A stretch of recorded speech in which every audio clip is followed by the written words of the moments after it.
Bonjour à tous, bienvenue sur Les Livres s'enchaînent. Si cette vidéo vous plaît, pensez à vous abonner. Aujourd'hui, je vous présente Monstrueuse Féerie de Laurent Pépin. Il s'agit d'un conte, c'est un genre que je ne présente pas souvent sur ma chaîne. Conte, cela signifie que le texte bascule dans le fantastique, dans le merveilleux, tout en gardant des racines avec la réalité. Dans Monstrueuse Féerie, on vagabonde dans l'imagination teintée d'hallucination de l'auteur, tout en gardant un fil conducteur solide. Et ça, c'est important parce qu'on garde toujours le contact avec le texte, on ne le perd pas. L'écriture est imagée et le personnage principal m'a souvent fait fondre. Pendant toute ma lecture, j'ai eu la chanson de Zaz, « Moi aussi j'ai une fée chez moi » qui chantait dans ma tête. En bref, c'est un texte en deux temps. Nous suivons un personnage principal qui est adulte et qui travaille dans un hôpital psychiatrique. Il appelle les patients ses monuments.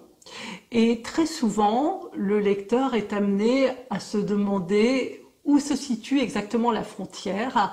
Est-ce que le personnage principal est réellement un soignant ou est-ce qu'il est lui aussi un patient?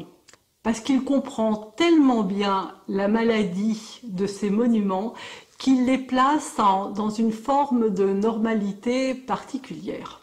Dans un deuxième temps, l'auteur revient sur son enfance et sur une série de monstres qui ont jalonné ses jeunes années.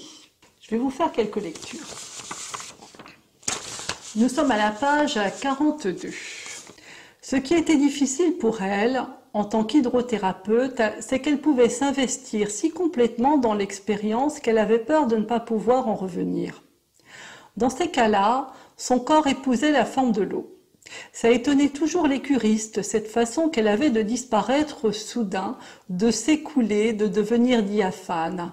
Un trait d'écume, des vaguelettes luminescentes marquaient le lieu de la vaporisation de son corps, et je suppose qu'il se disait que tout de même, il était rudement perfectionné, ce centre.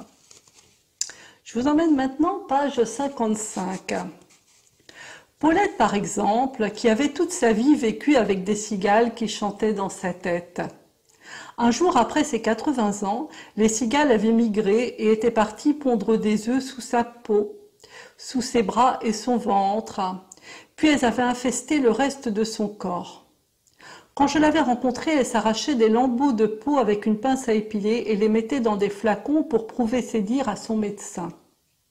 Moi, je la croyais. On apprenait tous les deux avec Paulette à apprivoiser les cigales afin d'organiser leur cohabitation. Ce n'était pas facile. C'était une cigale. Mais Paulette avait compris qu'il fallait juste apprendre à vivre ensemble. Vous voyez qu'on est dans une écriture chatoyante qui enchante le lecteur. Si je présente Monstrueuse Féerie aujourd'hui, c'est parce que début octobre, l'auteur sort un deuxième volet de cette aventure. Ce volet s'intitule « L'Angélus des ogres ». Alors dans ce deuxième volet, le personnage principal, qui est très attachant, est encore un petit peu mieux installé sur cette sellette de fantastique teintée de contes. Je précise que les deux textes peuvent être lus indépendamment. Maintenant, le problème, c'est que si vous lisez le deuxième, vous aurez envie de lire le premier, et si vous lisez Monstrueuse Féerie, vous aurez envie de lire L'Angélus des ogres. Alors, Monstrueuse Féerie est considérée comme un conte. Vous savez la différence qu'il y a entre un conte et une fable, c'est qu'à la fin d'une fable, il y a une morale. À la fin d'un conte, pas. Donc, je vais transformer Monstrueuse Féerie en fable en lui mettant une morale. La voici. Il ne sert à rien de ne pas s'aimer, d'autres le font pour nous. Je vous remercie d'être passé sur Les Livres s'enchaînent et je vous souhaite une bonne lecture et une bonne Monstrueuse Féerie.